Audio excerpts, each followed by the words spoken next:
Hello, നമുക്കിത് ഇന്ന് ഇവനെ വെച്ചിട്ടുള്ള ഒരു ബ്രേക്ക്ഫാസ്റ്റ് ആയിട്ട് ഉണ്ടാക്കാം കേട്ടോ. ബ്രേക്ക്ഫാസ്റ്റ് എന്ന് ഞാൻ പറഞ്ഞതേ ഉള്ളൂ. നമുക്കത് സ്നാക്കായിട്ടോ അല്ലെങ്കിൽ ടിഫിൻ ബോക്സിൽ പിള്ളേർക്ക് കൊടുത്തയക്കാനായിട്ടൊക്കെ നമുക്ക് യൂസ് ചെയ്യാം കേട്ടോ. ഞാനിപ്പോൾ 4 സ്ലൈസസ് ഓഫ് ബ്രൗൺ ബ്രെഡ് ആണ് എടുത്തിരിക്കുന്നത്. നമുക്ക് നോർമൽ ബ്രെഡ് ആയി എടുത്തും എന്നിട്ട് നമുക്ക് ഇതിനെ ഇങ്ങനെ ഒന്ന് ചെറിയ ചെറിയ പീസായിട്ടൊന്ന് കട്ട് ചെയ്തെടുക്കാം കേട്ടോ. കണ്ണടിച്ച് തുറക്കുന്നതിന് മുമ്പ് ഉണ്ടാക്കുക എന്ന് പറയില്ല, അതുപോലെ നമുക്ക് ഉണ്ടാക്കാൻ പറ്റിയ ഒരു ഐറ്റം ഉണ്ട്. അതിനധികം ഇൻഗ്രീഡിയൻസ് ഒന്നും വേണ്ട. ഇത് കട്ട് ചെയ്ത് കഴിഞ്ഞാൽ പിന്നെ നമുക്ക് നെക്സ്റ്റ് വേണ്ടത് നമ്മുടെ കയ്യിലുള്ള വെജിറ്റബിൾസ് ഒക്കെ ഒന്ന് ചെറുതായിട്ടൊന്ന് കട്ട് ചെയ്തെടുക്കാം. ഞാനിപ്പോൾ സബോള ചെറുതായിട്ട് കട്ട് ചെയ്യുന്നുണ്ട്. പിന്നെ തക്കാളിയാണ് ഞാൻ ഇട്ട് കൊടുക്കുന്നത്. തക്കാളിയെ ചോപ്പറിൽ വെച്ച് ചോപ്പ് ചെയ്തപ്പോൾ ഇത് കൂടുതലൊന്ന് ചോപ്പായി എന്ന് തോന്നുന്നു, ചമ്മന്തിയെ പോലെയായി. കുഴപ്പമില്ല, നമുക്ക് ഇതെല്ലാം കൂടി ഒന്ന് ആഡ് ചെയ്ത് കൊടുക്കാം. പിന്നെ നമുക്ക് ആവശ്യമുള്ള വെജിറ്റബിൾസ് എന്താണെന്ന് വെച്ചാൽ ആഡ് ചെയ്തോളൂ. ഞാനിപ്പോൾ ഇത് രണ്ടും മാത്രമേ ആഡ് ചെയ്യുന്നുള്ളൂ. പിന്നെ ഞാൻ കുറച്ച് ടൊമാറ്റോ കച്ചപ്പും കുറച്ച് മയനസ് കുറച്ച് ക്രീം ചീസും കൂടി ആഡ് ചെയ്തിട്ട് എല്ലാവരും നന്നായിട്ട് മിക്സ് ചെയ്ത് കൊടുക്കാം. ഇത് എല്ലാവരും വേണമെന്നൊന്നുമില്ല, നമ്മൾ ടൊമാറ്റോ കച്ചപ്പ് മാത്രമുള്ളതെന്ന് വെച്ചാൽ അത് മാത്രം ഒന്ന് ആഡ് ചെയ്തിട്ട് എല്ലാവരും കൂടി എല്ലായിടത്തും മിക്സ് ആവുന്ന രൂപത്തിലൊന്ന് ആഡ് ചെയ്ത് കൊടുക്കുക. കുറച്ച് ഉപ്പും ഇട്ട് കൊടുക്കാം കേട്ടോ. ഞാനതിലേക്ക് ഇപ്പോൾ ചില്ലി ഫ്ലെക്സ് ഇച്ചിരി ചില്ലി ഫ്ലെക്സ് ഇട്ട് കൊടുക്കുന്നുണ്ട്.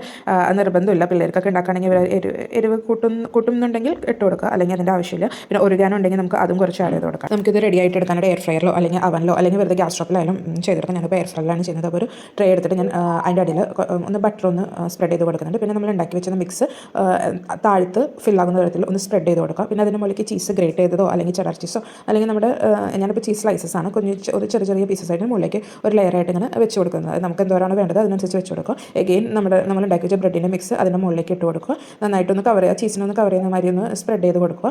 എഗെയിൻ നമുക്ക് മുകളിൽ ഞാൻ കുറച്ചും കൂടി ചീസ് ഇട്ട് കൊടുക്കുന്നുണ്ട്. അത് എന്തോരം വേണം എന്ന് അതൊക്കെ നമ്മുടെ ഒരു ഇഷ്ടത്തിനനുസരിച്ച് ഇട്ട് കൊടുക്കാം കേട്ടോ. പിന്നെ അത് കഴിഞ്ഞിട്ട് ഞാൻ കുറച്ച് ക്യാപ്സിക്കം, എൻ്റെ കയ്യിൽ കുറച്ച് ക്യാപ്സിക്കം നമ്മൾ നേരത്തെ വെജിറ്റബിൾസ് ആഡ് ചെയ്തപ്പോൾ വേണമെങ്കിൽ അതിൻ്റെ കൂടെ ആഡ് ചെയ്ത അങ്ങനെയും ആഡ് ചെയ്യും. ഞാനിപ്പോൾ അതിൻ്റെ മുകളിലേക്ക് വെറുതെ ക്യാപ്സിക്കം ഒന്ന് ജസ്റ്റ് വെച്ച് കൊടുക്കുന്നതാണ്. പിന്നെ ക്യാരറ്റൊക്കെ ഉണ്ടെങ്കിൽ നമുക്ക് ആഡ് ചെയ്ത് കൊടുക്കാം. ഞാനിപ്പോൾ ക്യാരറ്റ് അങ്ങനെ വേറെ വെജിറ്റബിൾസ് ഒന്നും ആഡ് ചെയ്തിട്ടില്ല, ഇത്രയും വെജിറ്റബിൾസ് ആഡ് ചെയ്തിട്ടുള്ളൂ.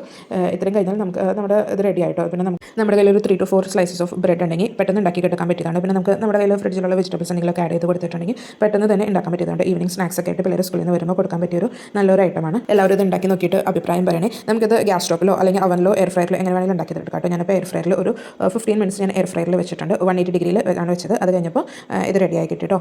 ഇത് നമുക്ക് ചൂടോട് കൂടി കഴിക്കുന്നതായിരിക്കും. കുറച്ചുകൂടെ ചൂടാറി കഴിഞ്ഞിട്ടാണെങ്കിൽ അങ്ങനെ ആയാലും കഴിക്കാം കേട്ടോ. Thank you for watching. Bye bye.